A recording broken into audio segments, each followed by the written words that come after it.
Hello, and welcome to Silicon Valley Girls Chat Over Tea.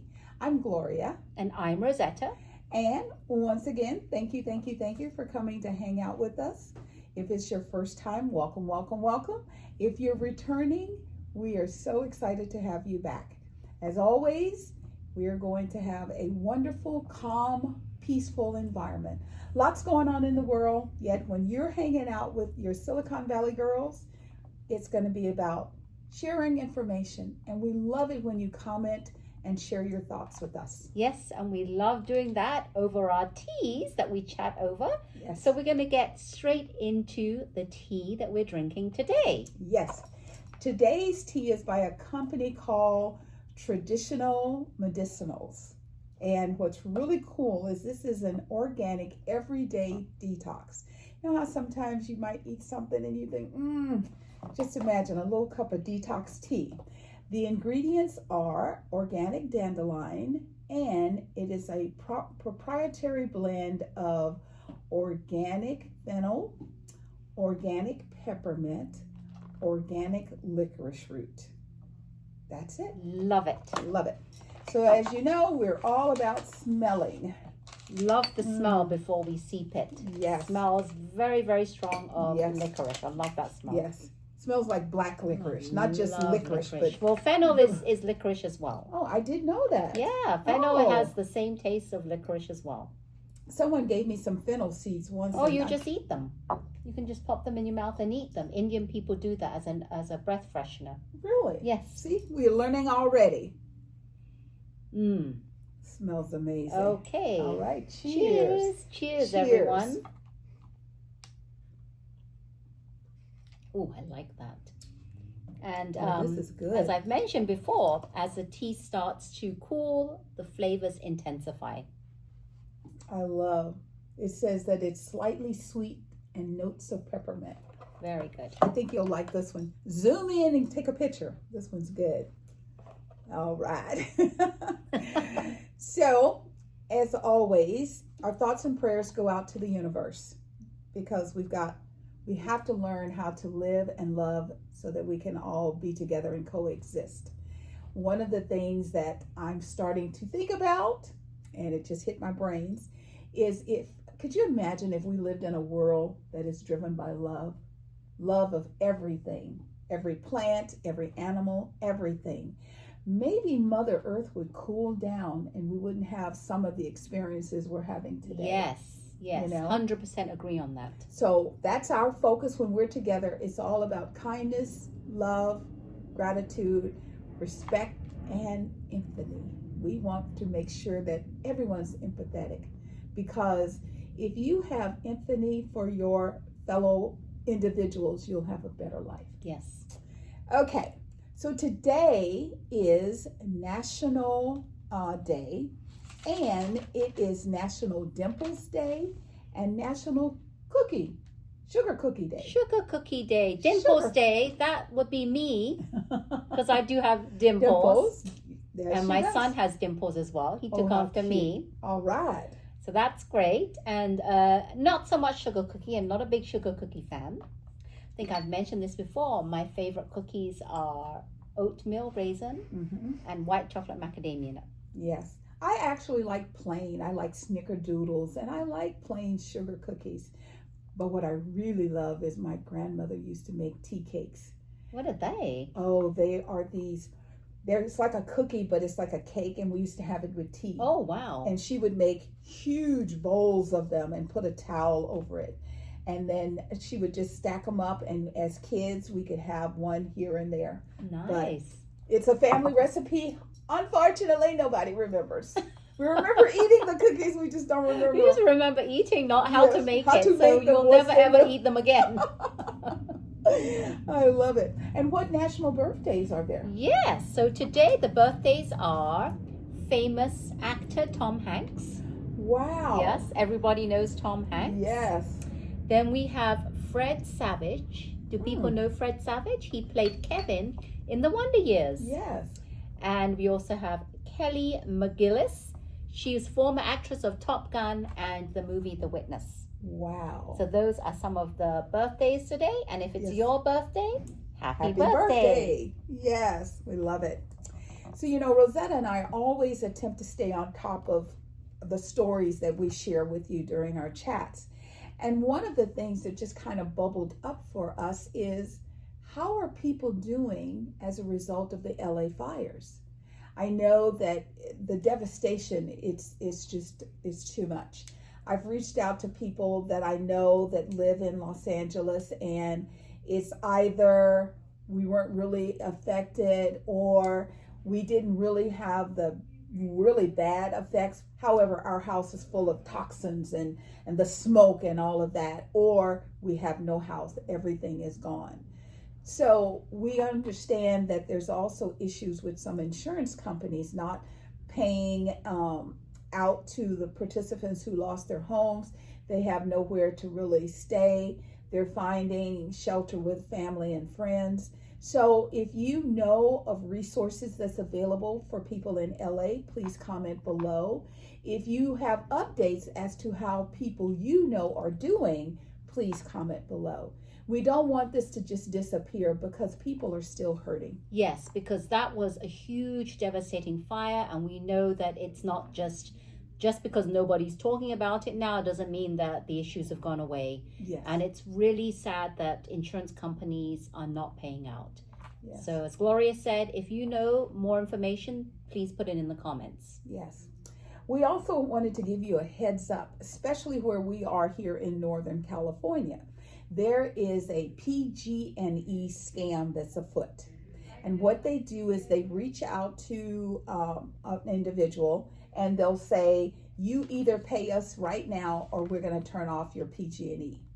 And what we want you to do is say, well, thank you for letting me know that, and hang up the phone. Or if they show up at your home and they look like they're professionals, tell them to go away. You're going to call the police. Reach out to PG&E direct to determine if there's something going on. But most of the cases so far have been scam.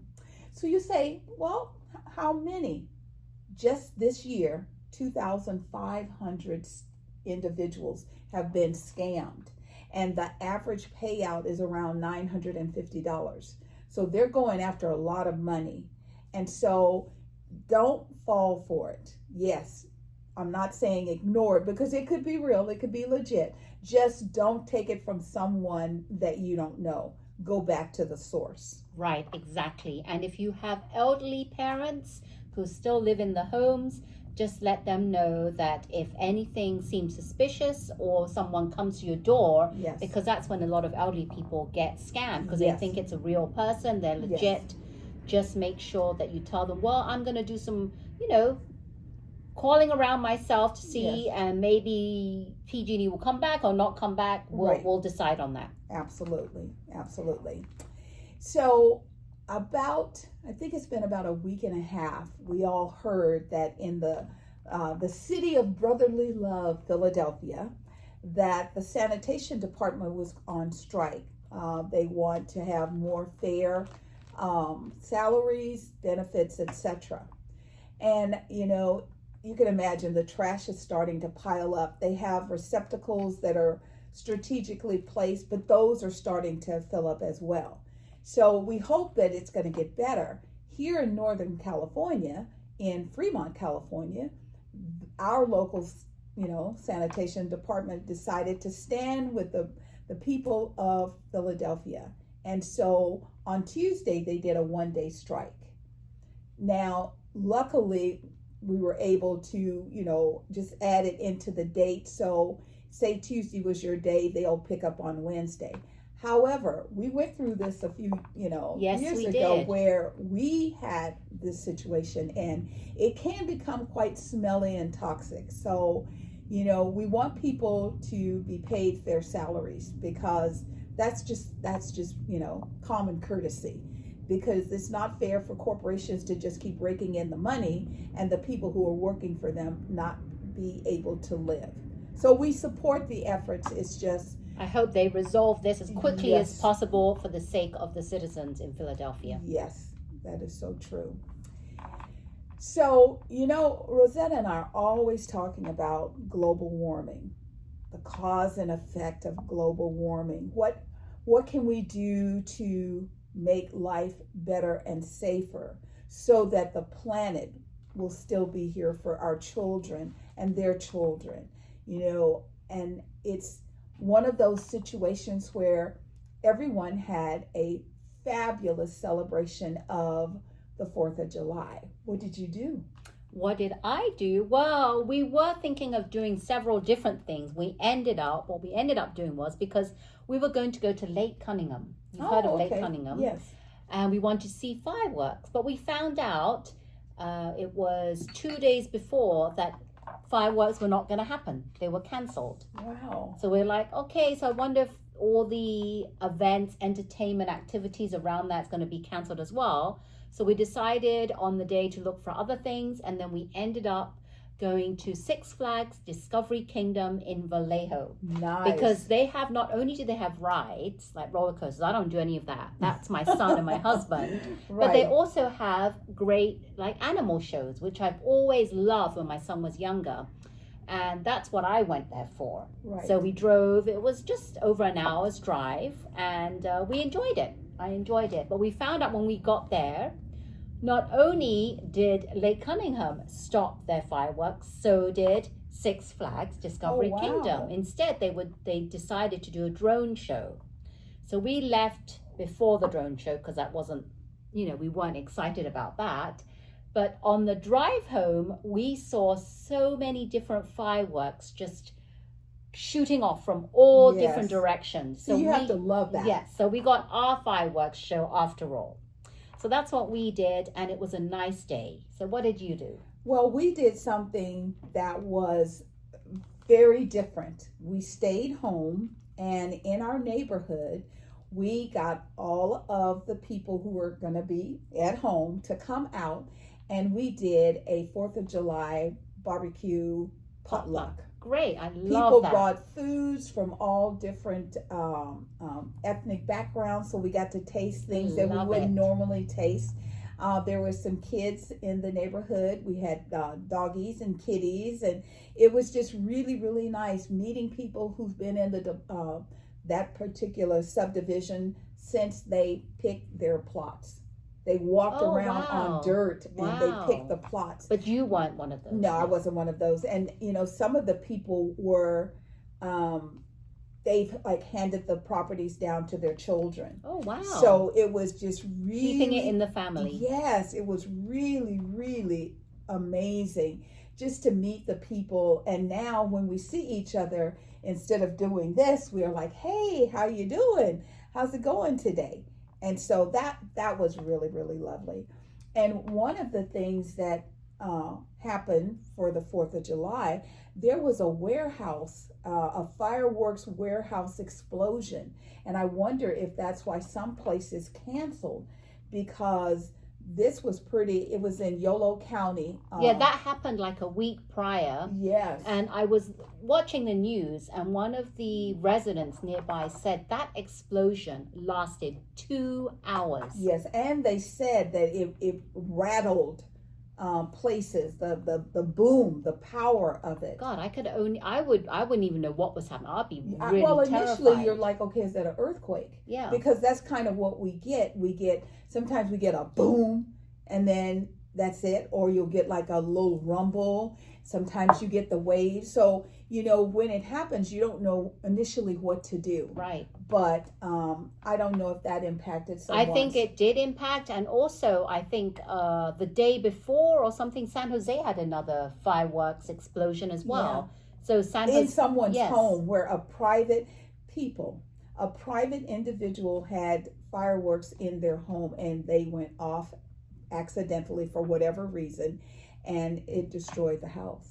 And the warehouse, the last I heard, at least 4 people had died because it was a business. It was because they were the ones that were selling to all the other vendors. The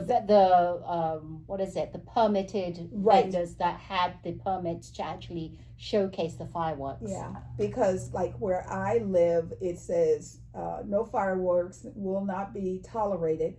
However, there were fireworks going off all over the Everywhere. place. But they said they were deploying a lot of drones, and that's what a lot of people saw, drones. Yes. And in Northern California, Gilroy, they're still allowed to do fireworks and sell fireworks, Right. which is really weird because next to Gilroy, there's San Martin, there's Morgan Hill. They're not allowed to buy fireworks or do fireworks. But then what people do is they go into the areas where they're allowed, buy them, and then take them back home. Yeah.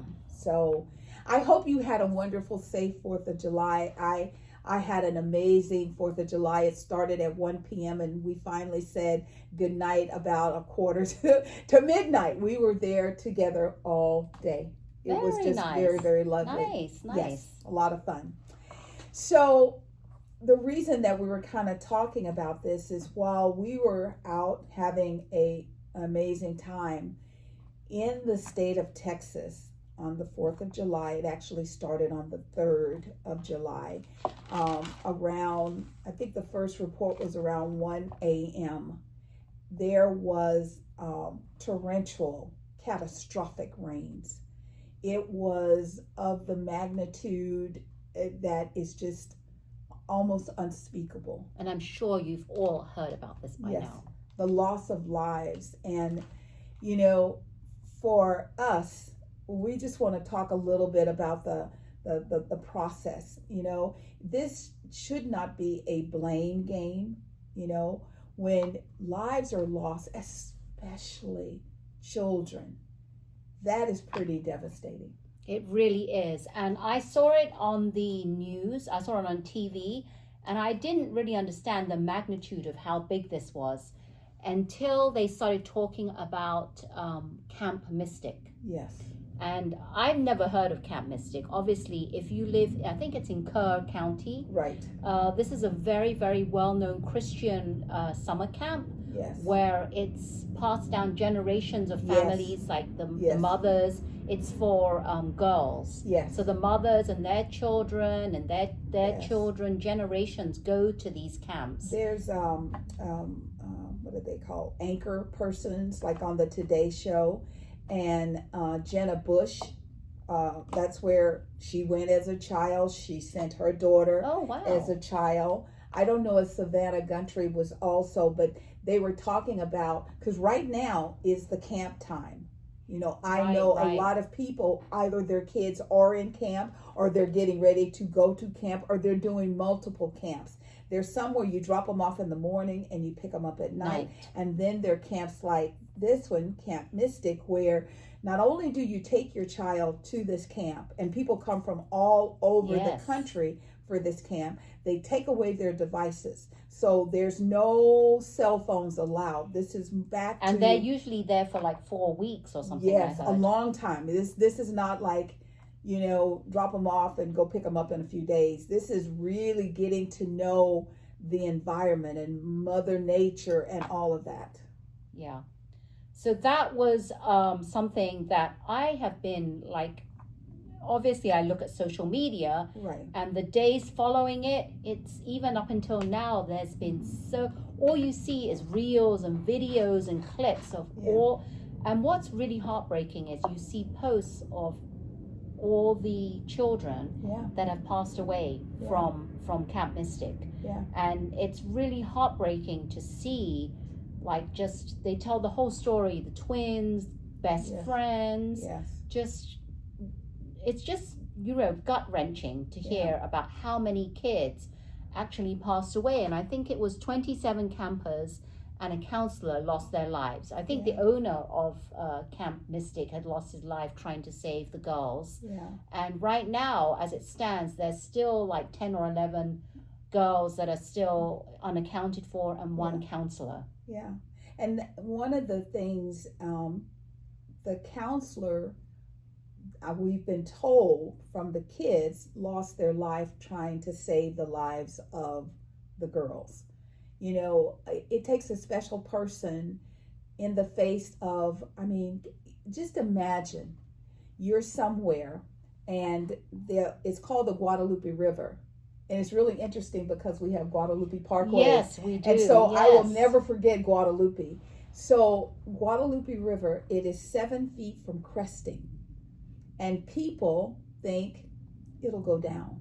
That's always our kind of go-to. It'll go down. So at 1 a.m. when it starts to rise, people are asleep. The girls are asleep. The counselors are asleep. And what is it? It's called something Pan Alley. Where this actually happened, I had made myself a note. I can't find it now, but it was like, flood pan alley flood or something. Yeah, or flood pan alley. Yes. So this area is known for rising waters, and unfortunately, what happened is it rose 26 feet in 45 minutes. That's almost impossible to run from. The rate of the waters rising, it's just really, really bad. And so you ask, well, what happened? Well, there was a tropical storm called Barry. And usually when you have tropical storms, they either dissipate or they become hurricanes or something, but they usually move from one part of the country and they just keep moving. Well, for whatever reason, the residuals of Barry were there in the moisture, and then the rain started to come. So it's almost like you had clouds that were already full of water now being saturated with more water, and it was the rate it was rising was just, it was really all bad.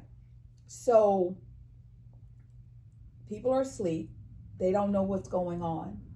And I think they said it was around 3-4 a.m. where things got really, really bad.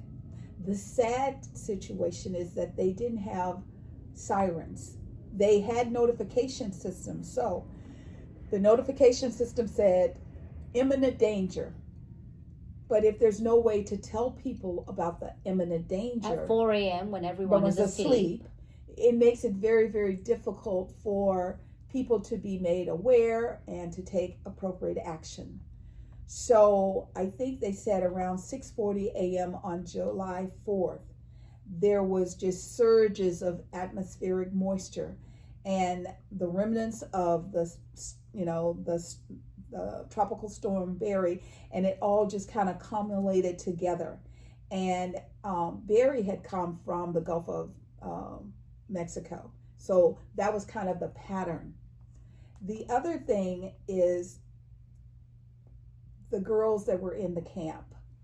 When you have no cell phones, there's no method of getting information in a timely manner.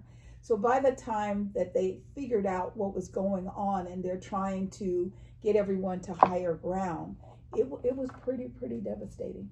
Yeah, and one of the surviving girls said that they knew something was terribly wrong when girls from another, what do they call, dorm room, right, or what do they call? They came into theirs because they were at a already higher level. And when you see that there's water coming that high of a level, you know there's something really, and you wrong. Also know that where the girls came from was a lower level. And if you look and you see water, that means that level is underwater.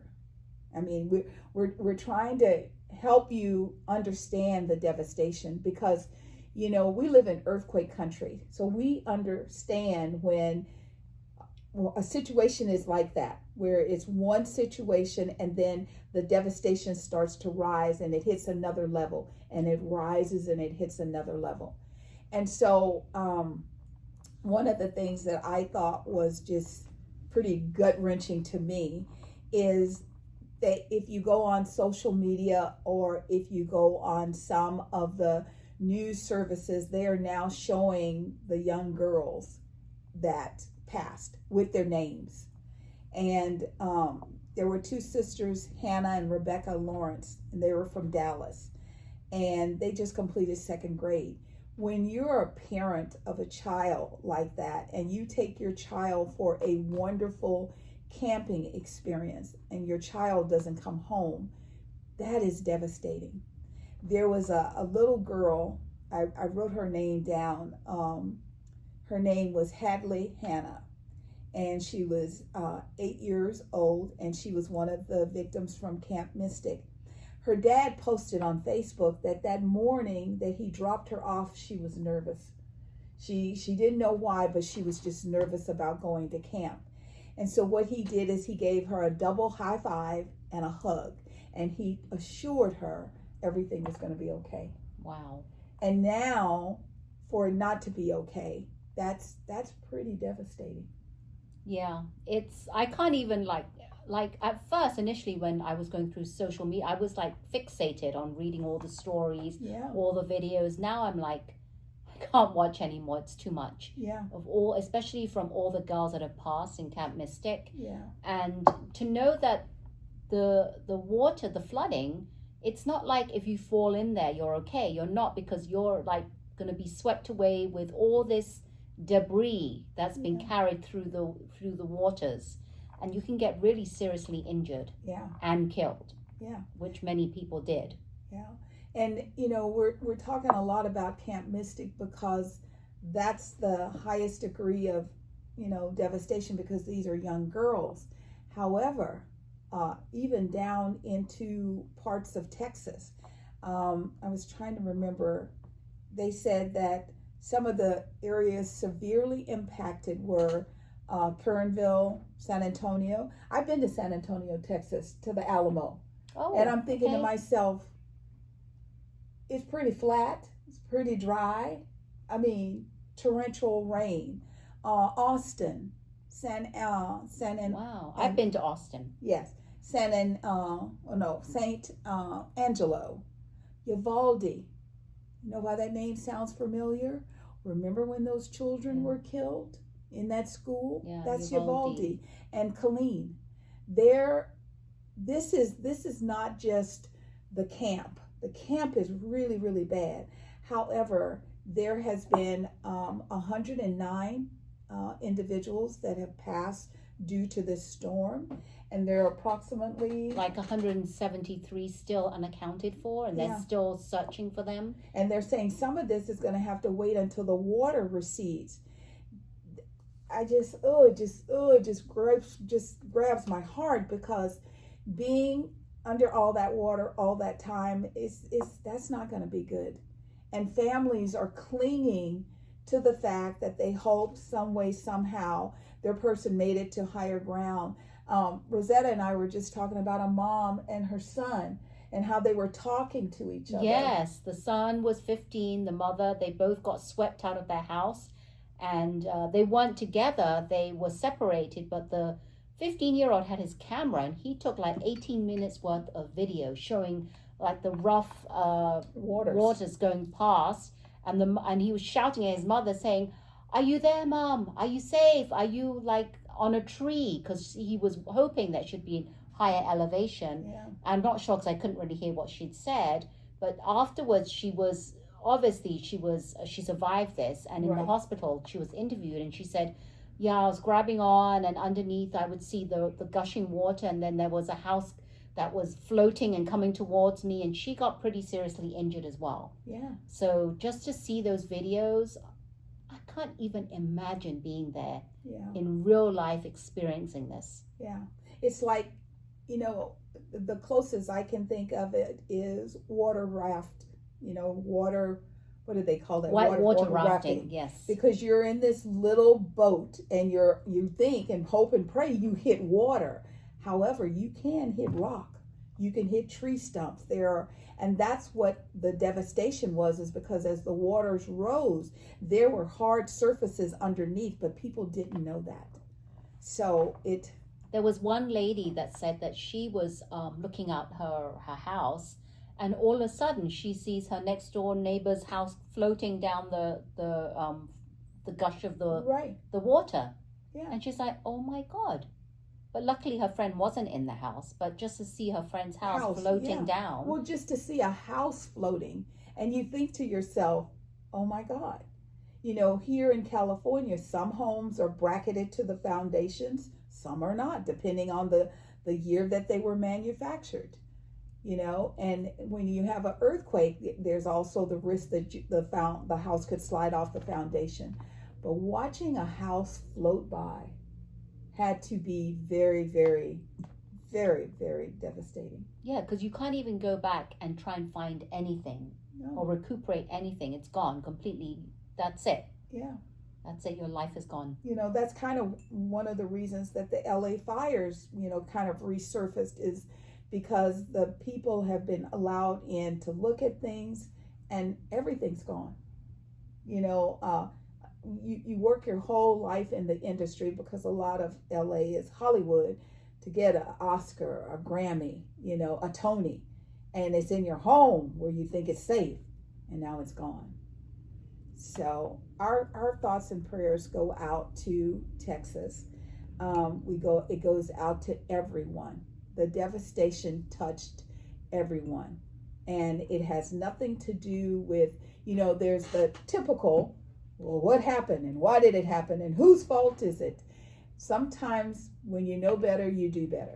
Yep. And that's what we hope, is that we know the notification system, we know that the notification, pending disaster, all of that. However, there was no way to notify the individuals within the town. That you need sirens, that you need different services. So we hope that this is going to show weaknesses, not just in Texas, but in other states where people think to themselves, this could never happen. We know it can happen. And that reminds me of, you're saying the sirens didn't go off. That reminds me in Maui when they had the fires. That's right. The sirens never went off there either. Yeah, because they were like, well, we have the sirens for impending water. It wasn't water. The houses were catching on fires and burning. So they didn't think that they should do that, because they're like, well, we could freak people out and cause them to run to the very place that they need to stay out of. And I'm like, the sirens would have told them that this is serious. And the fires would have told them, don't run inside your house. So I know they've made a lot of changes in Hawaii, and I know they will be making changes in Texas. Yeah. I just hope we will use this as an opportunity to make changes for the entire country and the world, because we all, even though people act like it doesn't exist, we all know that global warming is here. And we always talk about things that you can do to help improve and not impact and make it worse. Yes. There was one more thing I wanted to talk about, which was really nice, was that the Pope actually said something. Aww. So at the Vatican, Pope Leo extended a prayer to the flooding victims during Sunday's Mass, because it was this past Sunday's Mass. He said, I express my sincere condolences to all the families who has lost loved ones, in particular their daughters who are at summer camp, in the disaster caused by the flooding of the Guadalupe rivers in Texas and the United States. So that is really nice, because he's thinking of us, and it's not just like we're in America and they're in Italy. Right. So thank you, Pope Leo, for that. And our hearts go out to everyone. We're going to still keep them in our prayers, and whatever updates, we will update you. Yes. And if you know of anything, please comment below. If you are in an industry and you know of tools and services and products that can help, because these people are going to have to rebuild their lives. And, like in LA, even if the fire didn't destroy the house, the toxins from the fires are in the house, and they need to be cleaned by professionals. So we will continue to report on this, and I know as there's still 173 individuals missing. So we just hope and pray that they're somewhere with someone safe. Yes. And on top of that, not only was there flooding in Texas, we also heard there's flooding taking place in New Mexico. Yes. And also North Carolina. And you said Florida. And Florida. The storms, the thing that people need to understand is that the storms don't stop. They continue to move, and that's why it's very important that we do what we can to protect Mother nature. And in Mexico, at least 3 people died on Tuesday. That's what we know so far. Yeah. It was 2 children, age 4 and 7, and a man that died. Yeah. And if you look at footage, like any videos, you will see it's practically similar to the flooding in Texas, where Right. where it's gushing down and you see houses floating Yeah. in the water. Yeah, I mean, just think about that. 26 feet of water in 45 minutes. And that water, they keep saying the water has to rescind. Where do you think it's going to go? It's just going to keep on moving. Yeah, exactly. Yeah.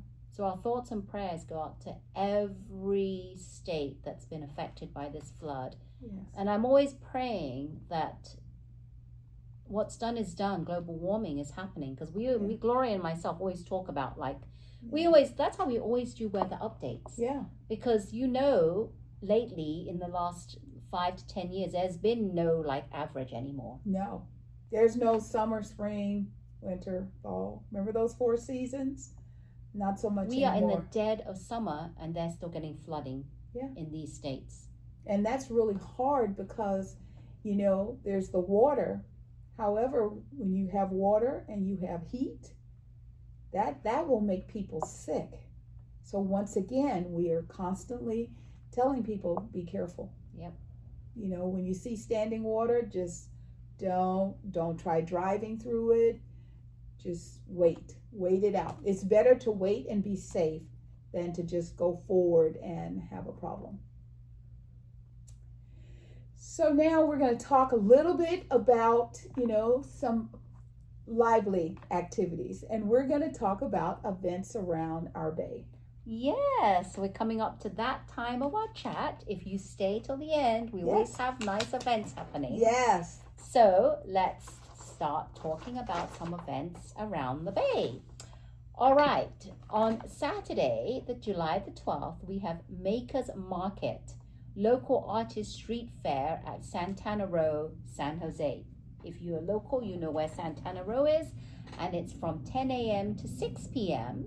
Get ready for another season of creativity, community, and incredible goods handmade in the USA. So it's outdoors, there'll be live music, and there'll be small businesses for one-of-a-kind shopping experience, fun, family-friendly activities. All of this information will be down below in the description, so you don't have to memorize everything. And if you want details, I have a link to all the details for every single event. Next, we have July the 12th, Saturday, San Francisco's Pier Party at Fisherman's Wharf, Summer Concert Series at 3 p.m. So Fisherman's Wharf Crab Wheel Plaza in San Francisco and it's running every 2nd and 4th Saturday from 3 to 7 p.m. until the end of September. The details of the link are below. Then we have the 22nd Petaluma Art and Garden Festival, which is free to attend. And it's in historic downtown Petaluma, a vibrant, family-friendly celebration of creativity, community, and local flavor. And each year, over 15,000 people will fill the historic downtown to enjoy a lively day of art, music, food, and fun. Then we have SF Summer Ferry Fest, Ferry Fest. Ferry building, if you know San Francisco, there's the big ferry building. Landmark. Yes, the big landmark. It's their 127th anniversary. Wow. Yes, so that's going to be Sunday, July the 13th at 11 a.m. And it's going to be a music festival celebration. And there's going to be, it says get ready for a full day of live music from Bay Area's musicians, plus shopping and family fun for all your favorite shops, bars, and eateries, because they do have some good eateries there. Yes. Bring the whole family and enjoy the day along the waterfront, and that's Sunday, July the 13th from 11 a.m. to 6:30 p.m. Then we have the 2nd Mariachi Festival in Silicon Valley at Plaza de Cesar Chavez. It's Sunday, 12 to 6 p.m., live mariachi performances, headlined by the legendary Mariachi Sol de Mexico. Folklore groups lighting up the stage, delicious food vendors serving authentic Mexican flavors, and artisan booths and cultural crafts. And you can look at the link below. Click on the link below for more details. And there you have it. These are just some of the events around the bay. This is really wonderful because a friend of mine recently told me that, whenever I hear, Pier 39, it's like, oh, I have a visual. And she's like, no. She goes, it's not the way it used to be. There aren't people down there anymore. And so one of the reasons that we're sharing these events around the bay with you is we want to get the community, get people back up and out. So we're hoping that you heard something that was like, oh, I love that. I forgot that used to be there. I can't wait to go back and experience it. So we hope that you will check it out. And if you ever go to some of the events that we recommend, please comment and let us know that you whatever the situation, didn't know it, didn't realize it was still going on. Oh my God, I had a blast. It would be Yes, we would love for you to put that in the comments and how much you enjoyed it, or maybe you didn't enjoy it as much and why didn't you enjoy it, but let us know. Yes, we'd be happy to hear that. Well, as always, we want to thank you very much for hanging out with us till the very, very end. We want you to know that our hearts are filled with love and support for the loss of lives in Texas. We hope that everyone's going to be okay. We are grateful for you and your participation, and we want you to know that we feel the love that you send our way, and we send it back to you bubbling over. Yes, we do. Thank you. Thank you so much, and I hope you enjoyed our chat, because if you have, we'd love for you to hit that thumb icon. Don't forget, subscribe to our channel, because that helps us make more videos and helps with the algorithm. Yes. Hit the bell notification so you'll be notified when our chats are ready to be viewed. We love it. We are Silicon Valley Girls, chat over tea, our lovely tea. Yes. And remember to always keep smiling. Bye. Take care.